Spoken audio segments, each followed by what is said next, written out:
ഈശ്വമിശിഹായ്ക്ക് സ്തുതിയായിരിക്കട്ടെ. പ്രിയപ്പെട്ട മാതാപിതാക്കളെ, അനുഗ്രഹത്തിൻ്റെ പ്രാർത്ഥന വേണ്ടിയിട്ട് പ്രയർ 197 ദിനം രാത്രിയിൽ മക്കളുടെ അനുഗ്രഹത്തിനായി നമ്മൾ പ്രാർത്ഥിക്കുന്നു. ഇന്ന് മക്കളുടെ ജീവിതത്തിൽ കൃപ നിറയുവാൻ വേണ്ടി പ്രാർത്ഥിക്കാം. ഈ രാത്രിയിൽ മക്കളുടെ ജീവിതത്തിൽ ഏതെങ്കിലും പ്രതിസന്ധികളുണ്ടെങ്കിൽ മാറിപ്പോകുവാൻ പ്രാർത്ഥിക്കാം. നിങ്ങളുടെ നിയോഗങ്ങൾ, മക്കൾ ഈ ദിവസങ്ങളിൽ ഏർപ്പെടുന്ന എല്ലാ കാര്യങ്ങളെയും ഇന്ന് ഈ വചനം വായിച്ച് പ്രാർത്ഥിക്കുമ്പോൾ നിങ്ങൾ ഓർത്ത് പ്രാർത്ഥിക്കുക.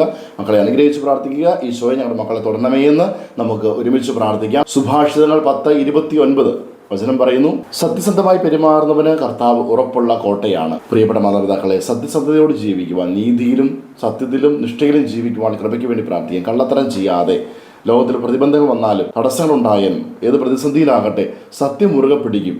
ഒരു തരത്തിലും കള്ളത്തരം ചെയ്യുകയും കള്ളത്തരം കാണിച്ച് പൈസ സമ്പാദിക്കുവാനോ പഠന വിജയം ഉണ്ടാക്കുവാനോ അങ്ങനെ ഒരു തരത്തിലുള്ള തെറ്റിൻ്റെ വഴികളിലേക്ക് വഴിതെറ്റി പോകാതിരിക്കുവാൻ നമുക്ക് പ്രാർത്ഥിക്കാം. മക്കളുടെ ജീവിതത്തിൽ സത്യസന്ധത നിറയട്ടെ. ഈ കാലഘട്ടത്തിൽ പല കുഞ്ഞുങ്ങൾക്ക് നഷ്ടപ്പെട്ടു പോകുന്നതാണ് സത്യം, നീതി. ആ കാര്യങ്ങളൊക്കെ മറന്നുപോയിട്ടുണ്ട്. എങ്ങനെയെങ്കിലും ജീവിക്കണം, കള്ളത്തരം കാണിച്ചുകൊണ്ട് സമ്പാദിക്കണം, മേല പ്രിയപ്പെട്ട മാതാപിതാക്കളെ മാറ്റപ്പെടുവാനായിട്ട്, പരീക്ഷയിൽ ഉന്നത വിജയത്തിനായി, ജീവിത കൃപകൾ നിലനിൽക്കുവാനായി അധ്വാനിച്ച് നേടുന്നതിനെ വിലയുള്ളൂ, മധുരമുള്ളൂ. അത് കുഞ്ഞുങ്ങൾ മനസ്സിലാക്കിക്കൊണ്ട് സത്യത്തിൽ ഉറച്ചു നിൽക്കുവാൻ നമുക്ക് പ്രാർത്ഥിക്കാം. അങ്ങനെ ചെയ്യുന്നവർക്ക് കർത്താവ് ഉറപ്പുള്ള കോട്ടയാണ്. നമ്മുടെ മക്കൾ സത്യസന്ധരായി ജീവിക്കട്ടെ, നീതിയിൽ ജീവിക്കട്ടെ. ദൈവത്തിൻ്റെ വലിയ കോട്ട, സംരക്ഷണ കോട്ട നമ്മുടെ മക്കൾക്കുണ്ടാകട്ടെ. ആമീൻ.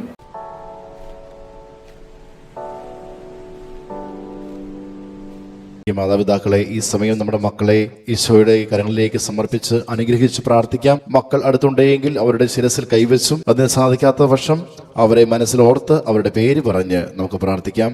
ഈശോയെ, അവിടുന്ന് ദാനമായി നൽകിയ ഞങ്ങളുടെ മക്കളെ അവിടുത്തെ തിരുഹൃദയത്തിലേക്ക് സമർപ്പിക്കുന്നു.